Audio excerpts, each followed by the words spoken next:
যদি প্রশ্ন করা হয় বাংলাদেশের কোন অঞ্চলের মানুষ ছেলেকে বিয়ে করানোর সময় কনের পরিবারের কাছে লক্ষ লক্ষ টাকা যৌতুক দাবি করে, তাহলে নিঃসন্দেহে চট্টগ্রামের নামটা সবার আগে উঠে আসবে। চট্টগ্রামের লোকজন শুধু বিয়ের সময় যৌতুক না, রমজানের সারা মাসের ইফতার সামগ্রী কিংবা কুরবানির ঈদে মেয়ের বাড়ি থেকে কুরবানির গরু সবকিছুই কনের বাড়ি থেকে আদায় করে। এটা নাকি চট্টগ্রামের ঐতিহ্য।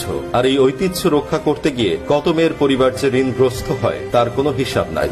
ভাইরে, আগে জানতাম চট্টগ্রামের মানুষের কলিজা অনেক বড়, এখন তো দেখছি চট্টগ্রামের লোকজন ছেলেকে বিয়ে করানোর সময় ছেলেকে নিয়ে ব্যবসা করে। জানি তো এখন চট্টগ্রামের লোকজন আমাকে গালাগালি করার জন্য প্রস্তুত হচ্ছেন। দেখেন ভাই, গালাগালি পরে করেন, আগে আপনার আশেপাশে একটু তাকিয়ে দেখেন আমি যা বলছি সেগুলো সত্যি কিনা।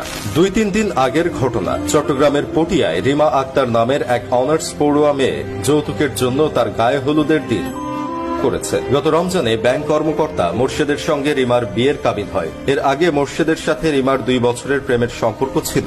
গত রোববার বিয়ের অনুষ্ঠানের দিন ধার্য করা হয়। বিয়েতে 500 বরযাত্রী আসার কথা, কিন্তু হঠাৎ বরপক্ষ বলে মাত্র 10 জন এসে কনেকে নিয়ে যাবেন, তাদের যাতে 2 লাখ টাকা দেওয়া হয়। এরপর তাদের 2 লাখ টাকা দেওয়া হলেও গায়ে হলুদের দিন বর মোর্শেদ ভিডিও কল দিয়ে full set furniture, fridge, TV ইত্যাদি দাবি করে। কিছুদিন সময় চাইলে মোর্শেদ রাজি না হয়ে রিমার সাথে খুব খারাপ ব্যবহার করে। এতে অপমানিত হয়ে রিমা করে। এর আগে সে চিঠিতে লিখে